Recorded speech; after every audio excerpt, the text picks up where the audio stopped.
whenever I stand in front of a group like this, I feel like I ought to ask you to take out a piece of paper, number from 1 to 10, and do a pop quiz. What rank is Wichita State's men's basketball program? 2, exactly. And how many games have they lost? There you go. So that's. I may not ever get to say that again, but it sure feels good right now. It's also fun because they are truly good people, which it's great when your team wins, but it's even better when the people that are winning are actually people you care about, and they're very much that way, so it is fun. Thank you all for coming out today, and at least the day's nice. It's not snowing. I think when we had Tony interview, we had actually closed the university and had him come in and interview, and everybody had to Skype in to see him. So this is a much better time. We do have some press around. We're glad you all are here, and thank you for having the interest in being here today. What I'd like to do is talk at you for about 20 minutes and then stop and answer whatever questions you have. Could go a little longer, a little shorter, depending on the looks on your faces, but we'll try to keep this thing moving. And what I want to do today is talk with you about an update on some of the really big issues that we're working on.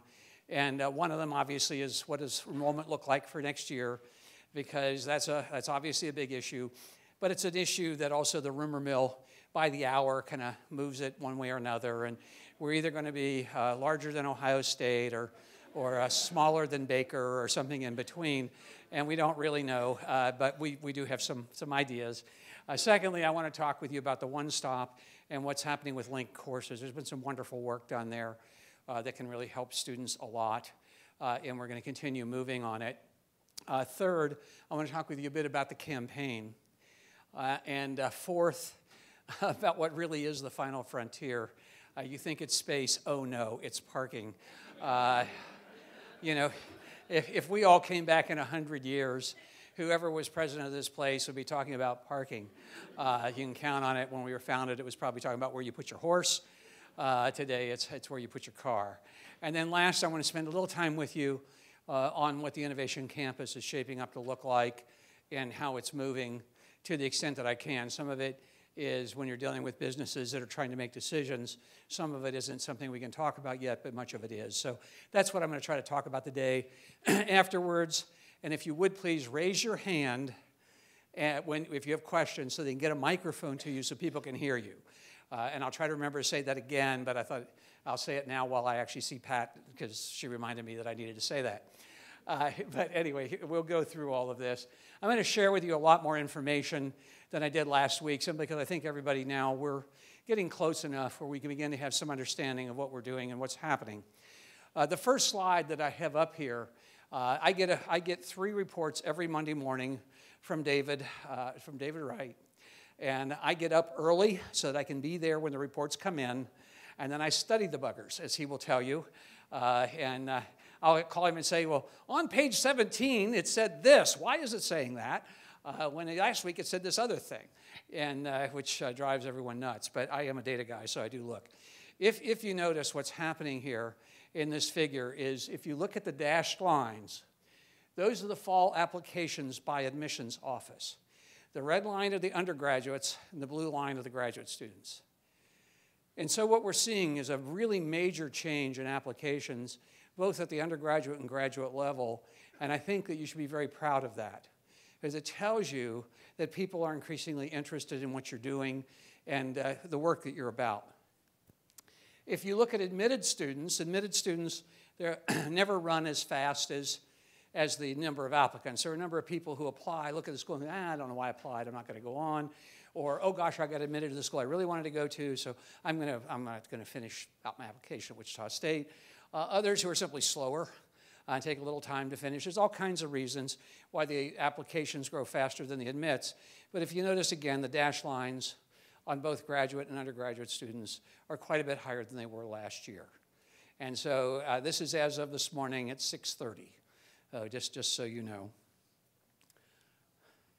What we're seeing now at the undergraduate, the SR level, as it is called, which is the senior and high school level, is that we're beginning to level out as you would anticipate. Last year, if you look down here, we leveled out. By the way, at the bottom, These are weeks in the recruitment cycle. So they start in late August, go through a 52-week cycle, and end in late August. So so right now what we saw is that by October last year, October, November, we had pretty much started to level out. Here, we're just now starting to level out in late February. And that's more typical of universities than is that early leveling out process. So we're kind of now following more national models in terms of students. Because of the nature of graduate students that we have here, many of them are adult learners, many of them are in the community, they won't apply till later. So our numbers will shift differently at the graduate level than at the undergraduate level. What's really interesting, however, is if you notice, our number of admits now is at the level of our total number of applicants last year. Okay. That tells you a lot about what's going on in the admissions office, a lot of the kind of work that they're doing. So that will continue to go up. And I would anticipate as we move further into the cycle, as more and more kids finish their applications and figure out what they're doing, that we'll see an increase so that we actually admit more students than we had total applicants last year. So this is a really positive move for the institution. And I think that pays dividends. I put in here when our contractor intervened so that we had some indication of what was happening that might have caused a shift. And if you notice, we were going down a road, and as soon as the contractor intervened, the road changed. It changed direction a lot. So we know a lot about what the kind of marketing we're doing actually, what kind of impact it's having, and why, because we are keeping pretty detailed records on their impact. Now, where are these students coming from? In terms of applications, Sedgwick County is up 20%. Now remember, we've been working Sedgwick County since 1895. And so to be up 20% says a lot. This isn't new news. And if you look also, we're seeing major increases across all of our areas. The one that I find fascinating and fun is Oklahoma. We're only up 2,000% in Oklahoma. I could explain that, but I don't think I will in public. Anyway, but if you look, we are seeing, again, you see this, I applied, I don't know what I want to do, or I'm not sure yet, or whatever, but we're still running up 400% on students who have been admitted who are from Oklahoma. So that's a good thing. We like people from redder states. But overall, what we're seeing is some really major changes across all of our areas, all the places that we've been marketing to people from out of state as well. And we're seeing some movement in Maryland and Virginia and New Jersey. And you may ask why, and it's because we're marketing to Maryland, Virginia, and New Jersey. People from Maryland and Virginia are probably not actually from there. Many of them are in the Washington ring, and so we're marketing them because they've already moved once, they can move again. And New Jersey exports more students as a percentage of their population of a potential college student than any other state in the country. And so you market to them because they're already leaving anyway to go to school. Many of them move back, but they leave to go to school. So we'd like to be part of their consideration set as well. So that's where we are in terms of admissions. Now, what does that mean in terms of our classes? One of the things I like about working with the media is they always take a number and put it out there like it's real, and it isn't. We're dealing, come on, you guys do that to me all the time. I said, well, 800 plus or minus 200. What do they say? Headline, Bardo says it's going to be up 800. Generally speaking, what do I think is going to happen with the class next year? I think our freshman class, and David's here, if he faints, I gave you the wrong numbers. Generally speaking, I think our freshman class is going to be up about 20%. Could be as low as 15%, could be as high as 25%. Could be. We're dealing with 17-year-olds here. They're going to make their decisions when they make their decisions. Graduate school, we think also is going to be up really a pretty good number. Probably around 300 heads. Does that seem right? And could be as low as like 250, could be as high as 400. But we think it's going to be up about that. Transfer students, we think are going to be up 50 to 150 in that general range. So The head count probably up about 800, give or take 200. And so I would say it's more likely we'll be between 600 and 900 up than that we're between 900 and 1,000 up. So somewhere in that general range. Now, part of it is going to depend on retention and who comes back. And what we believe is true is that our sophomore class this spring had about the same retention, given the size of the class, as last spring's class did. And therefore, we don't see a major shift in retention that would hurt us. But we think that's where we are. As of right now, we'll keep working on it. Housing. We're making major moves in housing. As of this morning, not in counting, well, if we count athletes in, and they're late in putting them in, they always do that late, we're somewhere around 550 beds accounted for, right, out of 784 in our new residence hall. That's early for that number. The big months coming up are March and April. That's when most parents and kids figure out where they're going to live. And so to be at that level is quite good. We anticipate Fairmount Towers having overflow from those students who wish to be in residence, as well as international students who want something a little less expensive. So we anticipate that that will be where both overflow and international students end up. And there are going to be some people who simply want to live in Fairmount Towers, and that's okay. I mean, that's good. But generally speaking, the demand for these rooms is what we thought it would be. We're seeing a lot of reservations.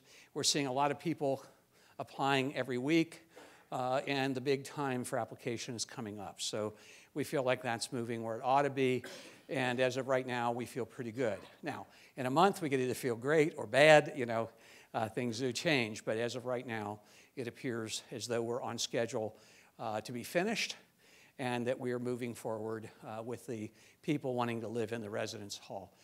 It's a really nice location. I've been through the hall. The rooms are wonderful. They have high ceilings. They're oversized. They make you feel like you are somewhere.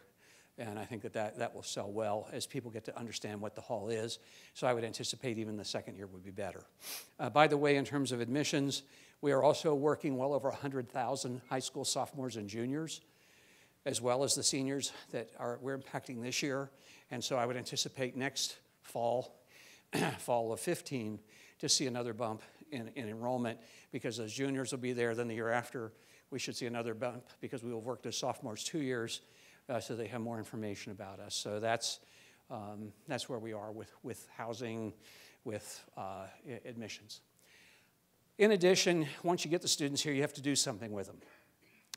And all of us have been part, if we remember back to being in college, we were all part of the bureaucratic runaround. Oh, you've got to go, oh, no, sorry, I sent you to the wrong place. Now you have to go all the way back across campus. You got to go do this, you got to do that. Well, we're moving away from that here. And I've been talking about this since I got here. And we're creating a one-stop. And a one-stop is simply a place where you can go as a student to get all of the basic services of the university that you need to get, that you can get them all in one location. Now, what we realized as we went through this process is that the software has improved enough that we can actually create a virtual one-stop for less money than we can create a large physical one-stop, and we can serve our distance education students using the same processes that we do for our on-campus students. So the quality of service won't differ if you're on distance or if you're here physically. And so we're moving toward a virtual one-stop. It will be up, I am told. I keep looking at Dave to make sure that, if I make David faint, you'll know I'm telling you wrong. But I am told that we will have this up and operational in second semester of next year, and that we'll be testing it through the course of the summer and the first semester to make sure that when we go live that people actually get service. We will have a small physical one-stop on campus. We won't have to build a building. We'll take over a room so that for that person for whom nothing else works, there will be a live person who will sit down with them. But remember, with a virtual one-stop, you can Skype, you can exchange emails, you can do chat rooms, you can do all kinds of things that gets you the service that you need without having to physically be here. So if you're sitting in Madrid, Spain, or London, England, and taking classes from us, you can get the same service that you can if you're on the campus. And so that's important. Now, one of the things that I told the unclassified staff, we're staying open across the campus right now till 7 o'clock. If they are willing to put in writing that whatever decision the people in the one-stop make, they'll live with, then their office can again close at 5 once this is up and operational. But if they say, oh no, we have to make the decision, they're there till 7. All right. Now we're going to train the people. We're going to make sure they're sensible and bright people. But in the end, we can't have a student coming in after 5 o'clock and not get served. And so what we're really looking at is saying, you know, if you're willing to let the person in one stop make the judgment, then you don't have to be there. But if you're not willing to let them make the judgment, then thank you and you'll be open. And that will relieve some of the pressure on staffing in some of these offices as we move forward. So that's our intent, but we're trying to offer the best possible service to the widest range of students to meet their needs. And that's really where we're heading with all of this. So that's the one stop. The other is the linked courses. And again, here, I particularly want to thank Chuck Kober for taking this on. Chuck, are you here? All right, he isn't here, so tell him I said good things about him, if you would. This was really, really hard work. What we know about commuter students especially is that their chances of being retained as a student are much better if they have relationships on the campus and they feel that they're part of the campus. That isn't rocket science. It's just fundamental social psych. So what we're doing is we're linking classes so that as you register for class as a freshman, if you're in one particular English class, we may put you then in a philosophy class with those same students or in a biology class with those same students so that you see each other multiple times, thereby increasing the likelihood that you'll actually start talking to each other. In my field, this is called propinquity, and what you're attempting to do is to create enough of propinquitous relationships for people to start chatting with each other. When we started the shuttle system, one of the things I learned about the shuttle system is it creates propinquitous relationships. What I heard from my student assistant was he was pleasant. He said, "Did you do this on purpose?" I said, "Oh, well, yes, I was very wise." Actually, I didn't have a clue, didn't think about it. But what's happening is people were exchanging phone numbers at the shuttle stops. They'd seen each other in class. They walked out to the same shuttle stop, and they saw each other again. And they said, "Oh, would you like to go out Friday?" "Well, here, let me give my," that sort of thing. So it became a propinquitous relationship. And I'm convinced that sometime over the next 3 or 4 years, there's going to be a couple that has to get married on the shuttle. I just figure that,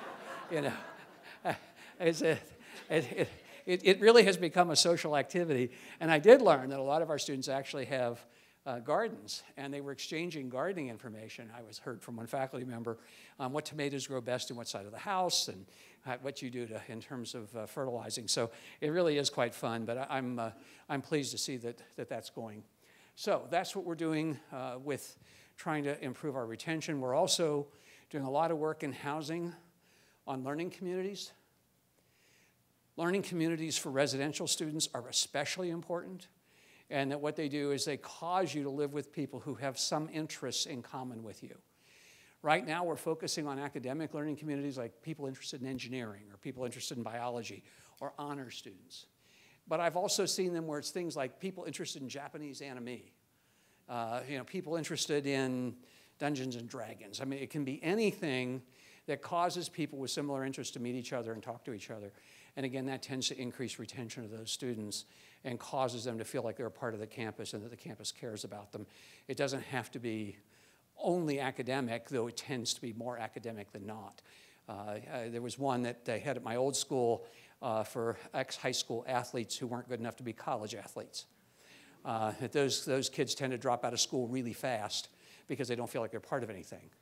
And so they created that team of people. I think they called it Band of Brothers, and they were so excited about it they kept doing it and kept going. As sophomores and juniors stayed together because they created that sense of team that they were missing very badly. So there's a lot of things you can do with this that are really fun.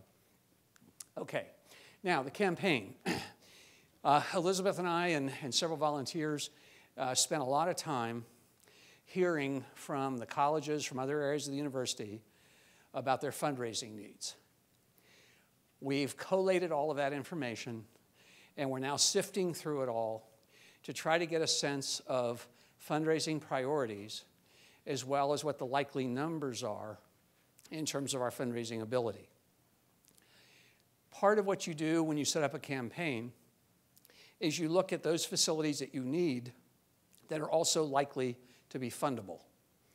So you may need something, a parking garage, but it isn't all that likely that someone's going to donate a parking garage. All right. If any of you want to talk, I'll be here after the session, but it isn't likely that that's going to happen. And so while we might need that, that isn't a candidate for funding.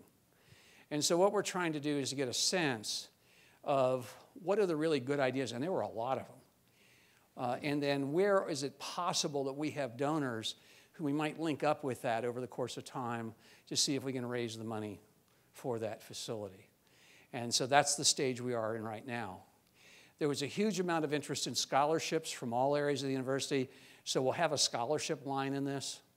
And then there was interest in endowed professorships, faculty support monies, other development funds, and so we'll kind of combine all those up into a story called The Case for Fundraising. And then we'll set a target based on what we learn about our alumni base, about our friends, and about the kinds of projects we have and the match between their interests and the institution's interests. So the target isn't set yet, but that's where we are. And we're going to try to continue working through this so that we're really ready to go by January. And we think that'll be, or by January, by June and July. And we think that will move us along pretty quickly. So that's where we are. Now, I want to shift and talk about the Innovation Campus for a bit. And this is going to be a little different part. That was just kind of a general overview. Here's all the big things I know of right now. And we'll continue talking about those as you have questions. Generally speaking, for those of you that haven't heard me talk about this stuff before, what we know is that innovation, entrepreneurship, and technology are the key drivers of prosperity in the new economy. We also know from recent work that all new jobs in the United States, all net new jobs in the United States, have been created in businesses with under a 5-year life history, and that all of them really are technology-based businesses. So that if a large business grows in your community, it's probably shrinking in another community. So it doesn't mean that locally we can't do things to preserve jobs here. It doesn't mean that we can't do things to help grow jobs here. But understand a lot of the real prosperity for the future, the real support for what you want to do, for what I want to do, is going to come from new and emerging enterprises that we can be part of.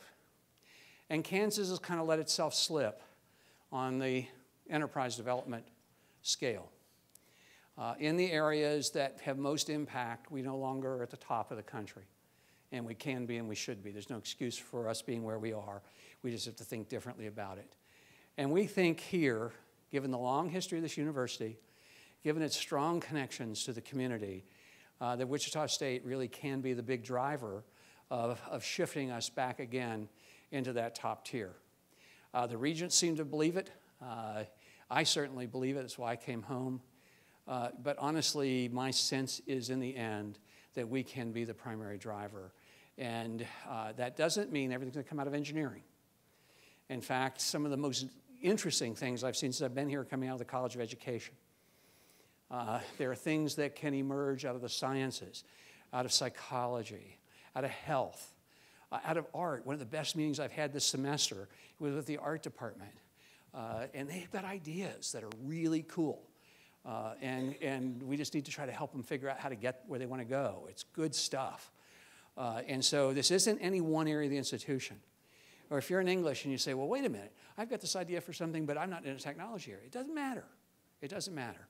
This is about innovation and about driving the future through innovation, through entrepreneurship, through taking action that improves business competitiveness or improves the quality of life. And so not everything here has to be about business, because what we know is if you have a lot of pollution, you got high crime rates, you got a really bad environment in which to live, people aren't going to move there even if you have other things going for you. People aren't going to stay there if you have other things going, if you don't have those things going for you too. So quality of life matters a lot. And so when we talk about innovation, we're talking about a lot of different kinds of innovation, not just technology. When we're talking about increasing wealth, we're talking primarily about new technology-related industries and helping existing industries be more competitive. So it's a mix, and understand that's why we're using the term innovation. And actually, you brought that to me, the notion of innovation at the Senate meeting. But we're really talking about innovation and not just technology. So understand, that's anybody can be part of this, anybody who chooses to be part of it. And like I say, education is doing some really interesting things right now that are actually creating some neat concepts that I think have a great deal of potential. So, now, one of the things this summer when I spoke to the legislators, I had a legislator say, oh, that's not true, is what you're saying not true. If you look, and that's why I put this in there, because it is, there's something about data that just messes up a good case. I hate data when it messes up my argument. The bottom line is if you look, 58% of all high-demand jobs in Kansas require a high school diploma or less. 58%.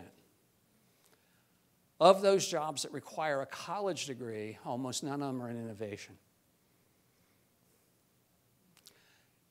Now, 58% is actually not a terrible number. It's slightly better than average for the country, but it isn't a great number either. And having your college degrees not be an innovation is also not a good thing. This is right off of the state webpage. And if you notice, the #1 area of demand in the state is for nurses, aides, and orderlies.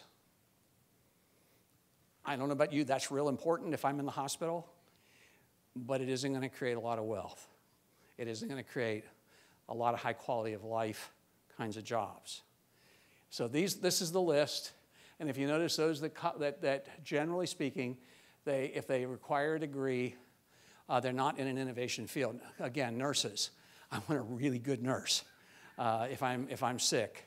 But that nurse may or may not be an innovator, may not be thinking about new ways of doing things.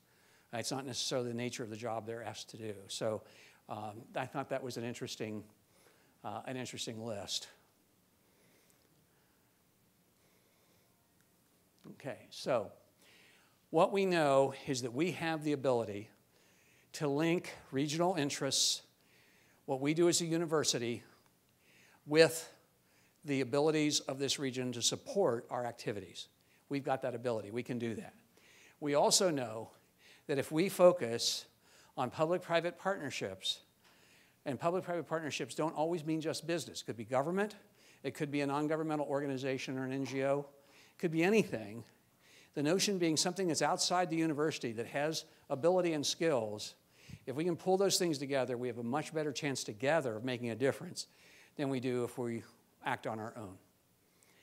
And third, we know that there's a lot of data out there. I've done a lot of the research myself, that the more that you can integrate what faculty and staff do in research, what we do with our teaching, and what we do with our community outreach, and that we really take that as an integrated approach, we are much more likely to have a significant impact on the quality of life in the region and the community. If we do things individually, that's great. Bless you for doing them. But think about the power of 500 of us, or 1,000 of us, or 2,000 of us all working together to make something better. It fundamentally changes the capacity. I started off with a basketball team. Think about those guys. How many of them were highly recruited 5-star athletes? Not a one. They simply came together and formed a group of 9 or 10 guys who are willing to lay it all on the line to make their goals happen. And that's what we're really talking about with the kind of models we're working on here now, is let's bring the resources of the university together in a consistent manner to get the things done that we need to get done. That means let's educate adults. Let's work with the community colleges to get the transfers right. Let's make sure that we have the best curricula that we can. Let's make sure that we integrate our students so that they, with experiences, regardless of the type of major, experiences that are appropriate to the major. Make sure that our graduate students have the opportunity to do high-quality research, and that we do so in such a way as to benefit the people who created us and fund us. Pretty fundamental, pretty basic. That's who we are, that's what we're about. So, the mission of this Innovation Campus is to take what we do well, and I put some examples up there for people new, and to really press on engaging with the broader community to improve jobs, wealth, quality of life, quality of experience, quality of education, whatever it takes to make this work and work well. There's a lot of really fine people on this campus and who can make a really, really big difference. Again, I mentioned earlier, every time I turn around, I find hidden gems, and I've found more of them since we came back from winter break. People who know how to do good things and are making them happen and making things happen. If you just look at what's happened with the LINK courses, they did that in about 6 weeks. That normally on a campus would take 2 years to debate and another year to happen, and they just said, nope, we can do this, and they made it happen. It's spectacular work. It's absolutely spectacular work. So, what we're trying to do is to focus on expanding the base. Wichita, 20% of our jobs roughly in Wichita come from exports. And those are all tied up basically in one industry. So what happens if that industry goes south? And what we're trying to do is say, can we spread that out so that more people have opportunity, and so that as one industry goes up, another one may go down, but we keep more of an even keel, and we have the capacity to do that in many, many of our departments. Okay, we're going to start this campus where Wheat Shocker is. Any of you who have loving memories of Wheat Shocker? I would strongly encourage you to go in and take one last sniff. The bed bugs may still be there. I think they're gone. I think we got rid of them. But anyway, I think the bottom line is go in, you know, kind of take one last fond look around.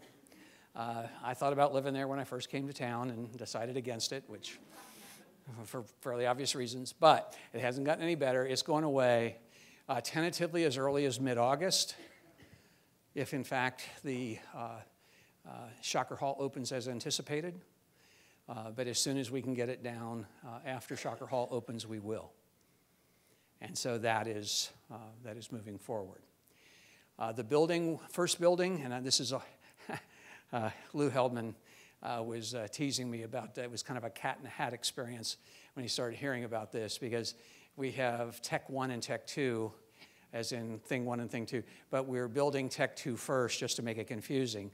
And the reason is that Tech 1 will be a much nicer facade in terms of the interior facades will be much nicer than what we're building in Tech 2. Tech 2 is strictly functional and will be concrete floored laboratories with high ceilings and no ceiling tiles and things to make it look pretty. It's just a functional building. This is where it looks now, and we are going to move the building as we build it so that it's up against the physical plant as close as we can legally get it, basically to hide the physical plant from the rest of it. Physical plant's really important. We got to have it, but it isn't the prettiest thing in the world. You know, yards that have equipment in them and storage and supplies aren't necessarily the most pretty thing. So we're going to push it that way. We're putting a new road in that will connect to the Loop Road so that we can move people in and out of 17th Street. That's a conscious and willful decision to put more traffic on 17th Street. And the reason for that is that private developers do use traffic count as one of their major determinants of whether they put restaurants and other services in an area. And so if we can increase the traffic count on 17th Street, we can increase the probability of restaurants and shops and other things opening there. So this is a straightforward, let's see if we can develop a university precinct around the university. And for those of you that went to school away from here, you know how important that can be for the social life of the university and for the creative life of the university as well. We are looking at 4 facilities that would be technology related, and we're looking to move the College of Business there as well. I know that you who are in the College of Business will deeply miss Clinton Hall. That's another one. If you have a love affair with Clinton Hall, you ought to probably go in and look at it again.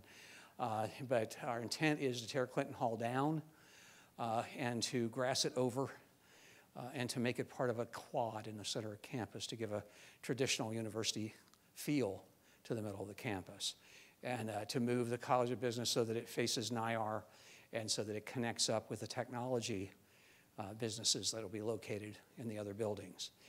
The other buildings are simply Tech 1, 2, 3, and 4. They simply will house whatever it is that is needed as we move forward and develop this.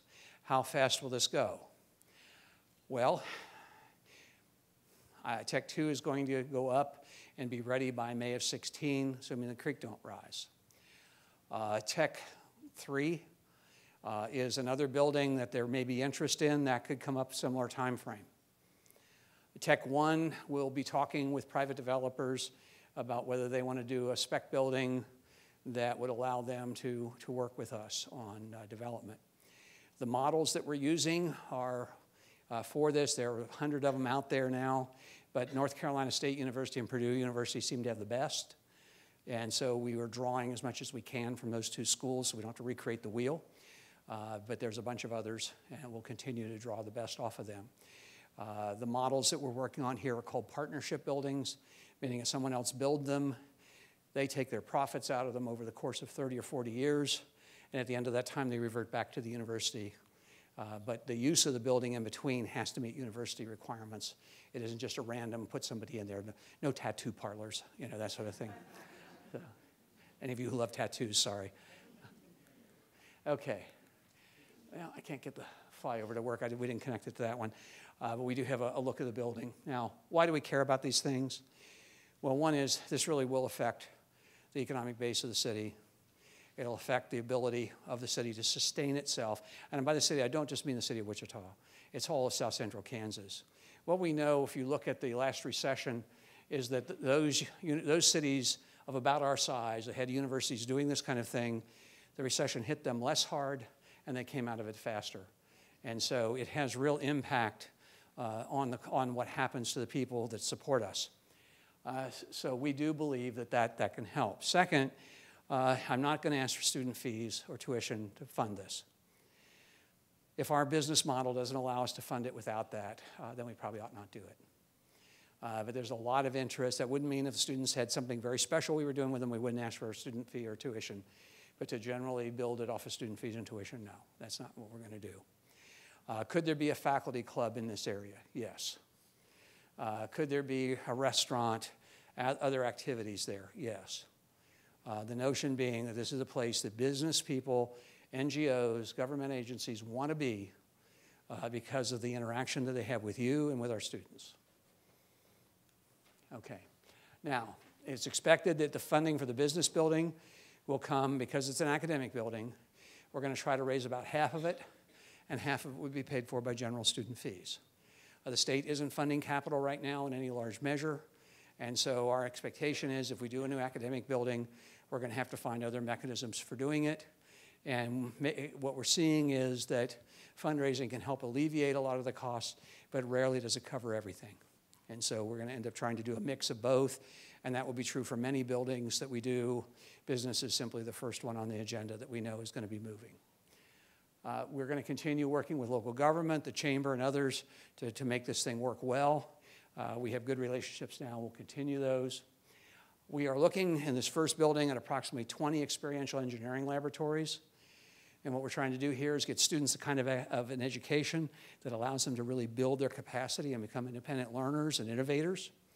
It also will involve 2 floors that we'll reserve for a business or 2, as well as an incubator for people who have interesting ideas that require space and equipment and supplies. We believe that this is right in line with Foresight 2020, and I think the regents agree with that. They've really been talking about it as one of the 3 big initiatives among the research universities, along with NBAF and the Cancer Center. And we think that it will encourage enrollment, retention, growth. We're seeing a great interest in businesses in having internships actually physically on our campus, paid internships. And we may not have enough students who have the skills to actually cover the number of internships, so this can become a recruiting tool for us.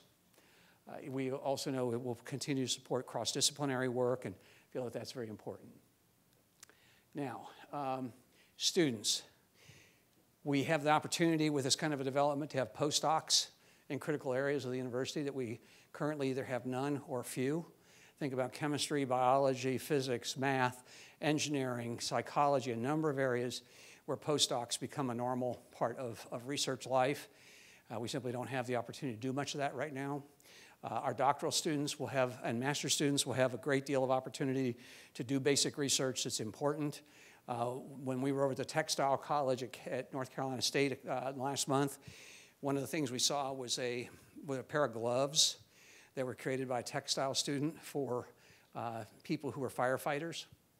One of the problems firefighters have is their gloves are slippery and they get wet, and if they get caught and they have to rappel down the side of a building, the gloves can cause them to fall. And this student developed a set of gloves that aren't slippery when wet on a rope, and so they can rappel down the rope with safety. Think about that as a master's thesis in textile engineering, what that does in terms of that student's impact on the quality of life and literally the lives of hundreds of people around the United States. It's really, really quite exciting. So those are the kinds of projects. For undergraduate students, they can do internships, co-ops right here on campus.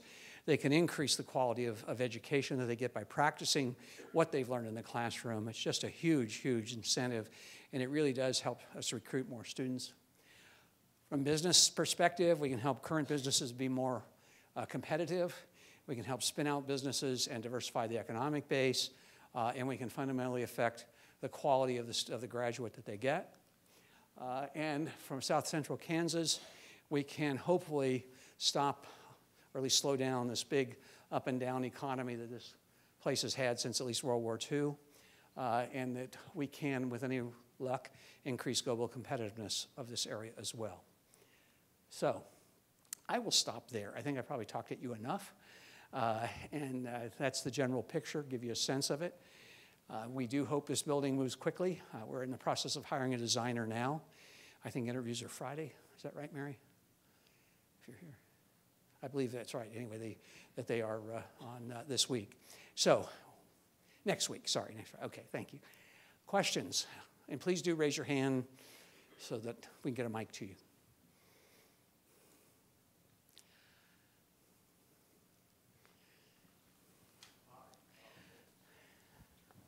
It's on. I'm Mark Schneegert from Biological Sciences, and with the growth of campus and all the construction, are we looking at expanding beyond 17th or Hillside in those areas? Are we looking to expand beyond 17th and Hillside? No. We own some land on 17th that we certainly could develop. I don't see us moving away from the core campus. Instead, I see us moving toward the golf course.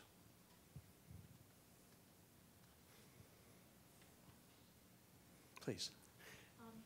Susan Sterrett, Philosophy. This new building you're building, I'm just wondering if you have plans to make it, should I say, use low energy or the kinds of things about. Right. Most of the question was about energy utilization, and really I think we're going to be trying to do everything at least LEED Silver can help conserve energy as well as to continue moving us forward. The new residence hall was designed to be LEED Silver, whether we ever go for the LEED designation or not. It's consciously designed to be energy efficient. Please. There's two in the back, Susan. Raise your hand again if you would, please. Sorry, Nancy, didn't see okay. that. Parking was on your list, but you didn't talk about it. What? So where are we going to put all these students? Are any of our counseling psychologists here? I think that was Freudian, if anything. Immediately, what we're going to do in the short order is we're going to continue expanding parking out at the Metroplex. And we are looking at the possibility of leasing some spaces as well. If, in fact, this campus moves quickly, then we will add additional surface parking because we will have closed part of the golf course. If it doesn't move quickly, then we will look at a parking garage. Sorry, I left that out. I would prepare these slides quickly in between meetings and missed it. We are doing a parking study right now. The company that we have had doing the parking study, I think have collected their data this week. So the weather was good. You know, there's no reason people wouldn't be on campus, so we get the numbers pretty accurately now. And what we are probably going to move to is a zoned parking and transportation model where people like me who have reserved spaces pay a lot and people who are willing to park at the Metroplex pay almost nothing, so that we will have multiple versions. And we're doing that because parking garages are so darn expensive that if we're going to build a parking garage, we have to have a source of revenue to do it. They're right now running around $20,000 a space. So you're talking for 600 spaces, about $12 million bucks. And that has to be paid for by the parking users of the campus, not necessarily the parking users of the garage. So we're preparing ourselves for the likelihood that we're going to have a garage or two as we move forward. In the short run, however, if this campus works, our intent is to stay with surface parking because it's simply the cost differential. It's worth it to not do a garage, so you have to. Regardless of the comments in the opinion pages of the Eagle, you know, why don't you guys just build a garage? I'll tell you what, I don't think they'd want to pay what it costs to park there. So, you know, we'll do more shuttling, more movement before we do that. So that's where, sorry to leave that out.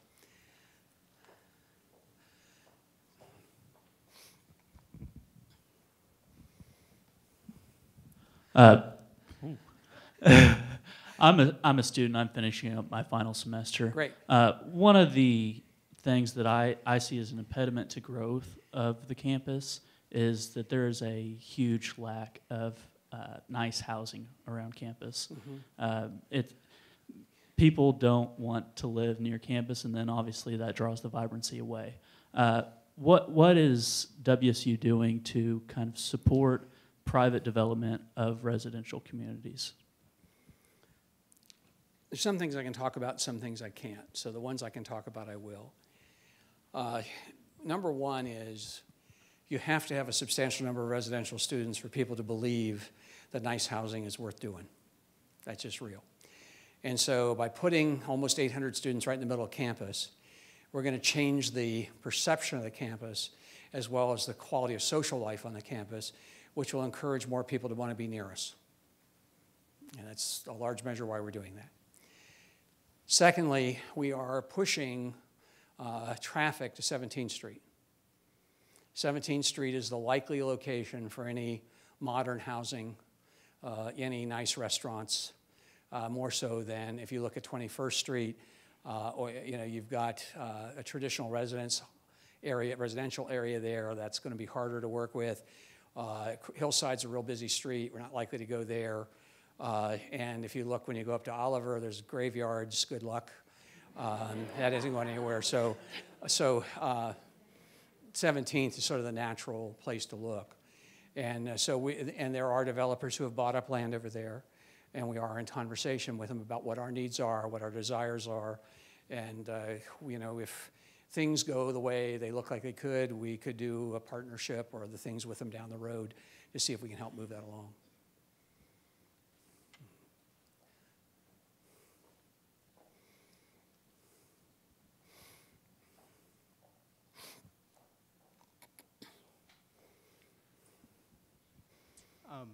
Okay, there we go.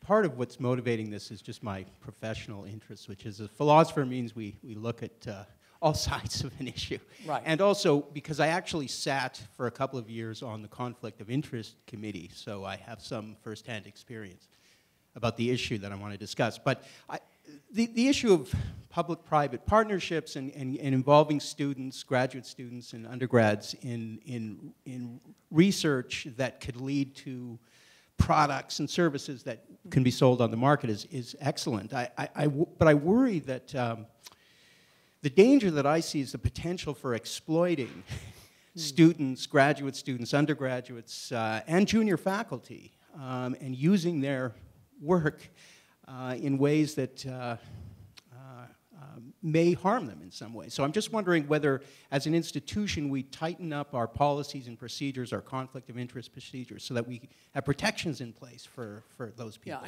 I think a couple of things you'll find is, one is I think the conflict of interest policies are actually pretty clear here, and the state law certainly is fairly clear. Secondly, most of what we do on any of this stuff would be done under contract for intellectual property. And that contract will be negotiated individually with each company. This isn't just a matter of hiring a faculty member and paying them dirt wages and not giving them anything. There's actually a negotiation between the company and the university as to what it is that faculty member would do, what kind of income that faculty member would get from it, and then what kind of ownership they would have of intellectual property. So that is typically done. This is a pretty normal process. We've been doing it on this campus since before I came here the first time. This isn't new here. What's new about it is we're talking about it and putting it out all over the place that anyone can do this who wants to. Any faculty member, rather than just being the engineers, where it primarily has been. Though not exclusively. It's also been psych, I know does some of this, and others. I think anthropology, you guys may do some of this too. Geology, I believe, does some too. So I don't think that this is an unusual model for us. I think what is different about it is simply we're talking about it and we're making it, we're saying, hey, look, this is really important. We need to do more of it.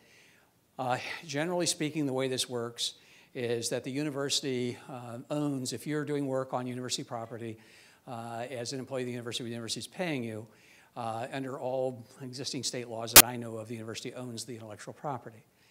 And then what you do, if you're smart as a university, is you negotiate with that faculty member or student partial ownership of the property rather than declaring that you own it all.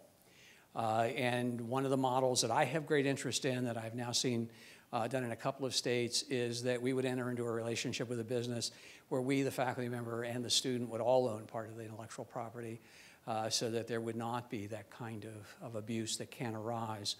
But this is not new for us. What is new is that we're talking about it as a core function of the university. So I think you'll find that this has been going on truly since before I came here in 1973 for the first time. I don't know when it started. I think at least in the 60s and maybe even in the 50s. So I think we've got a long, long history here of it. So.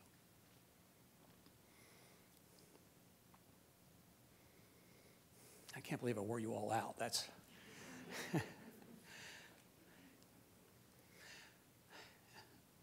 As I jokingly said, I had kidney stones, so I can stay a really long time.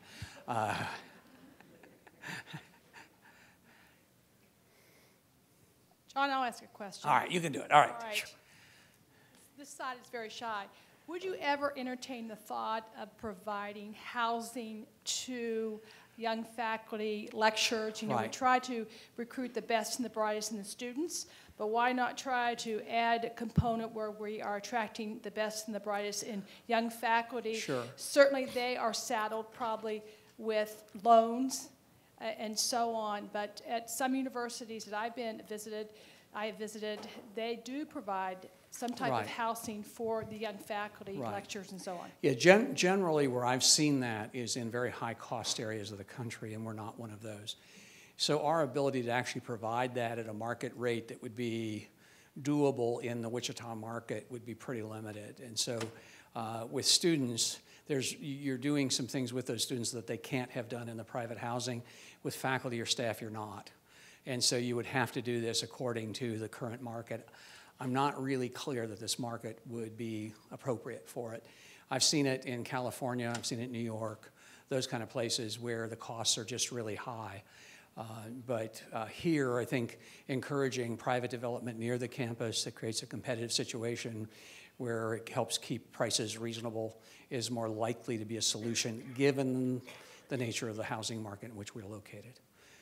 It's much less expensive here, for example, than where I have my private house. When we sell that house there is probably $100,000 more than it would be here, even though if you bought almost exactly the same house with the same yard. So. please.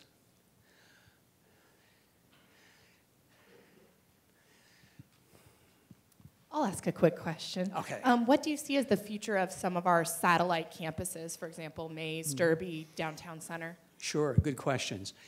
I think the West Campus, we are pretty much committed there, and so I see that as continuing. I think we have to understand more about the South Campus and the Downtown Campus. The Downtown Campus size is limiting right now. Our physical therapy program could be substantially larger. It needs more space. There's also the question that's been asked by the College of Health as to whether it's really appropriate that we have them spread all over the place, or would better coordination be if we bring them back together again. We haven't answered that question, and I'm looking forward to the strategic plan and see. The South Campus, I think the issue is going to be for that campus, to what extent does distance education, as we gear more and more up in that area, affect the interest of people in going to the South Campus? So, I think all of that is subject to the whims of the market. If students want to be there, then we'll have it. If there's advantage to them being there, we'll have it. And if not, we'll serve them in ways that they want and need to be served. All of that said, by the way, we are minimally staffed in those places, and we have such need for staff as we grow that there would be places we would move the folks in. I don't see that affecting anyone who's here in terms of whether or not they had a job. We simply will need way more people than we have.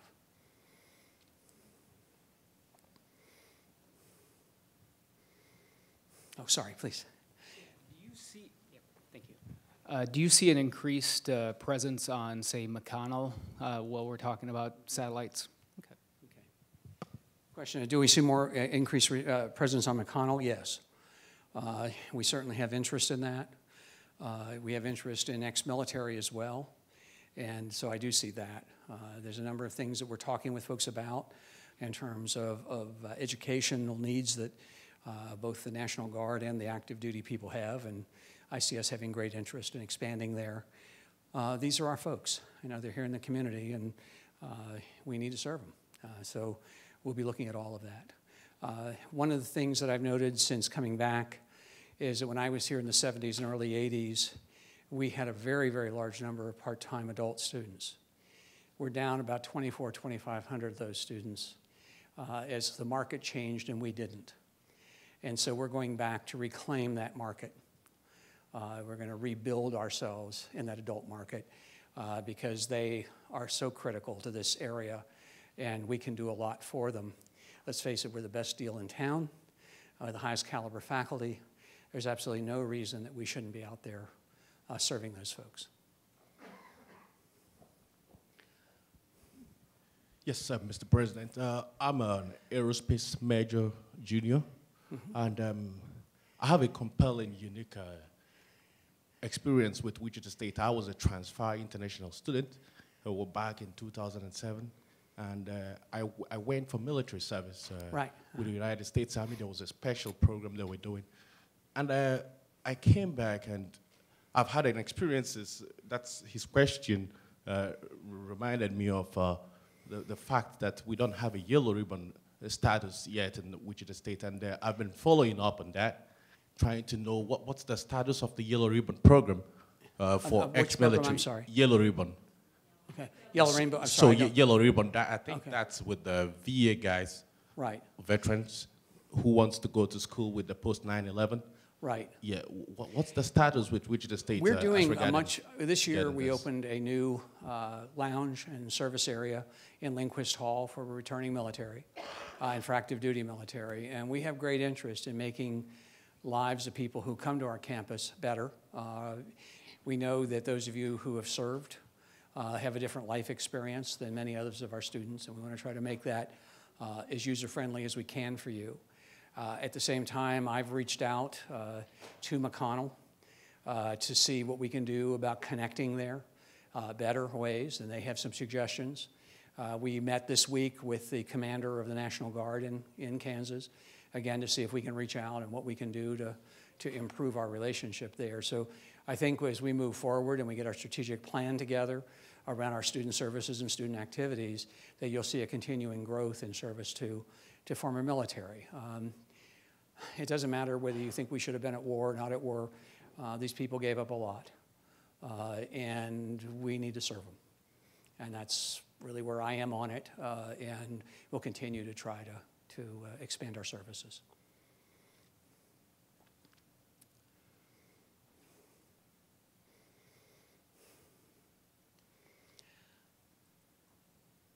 Okay, it looks like we're done.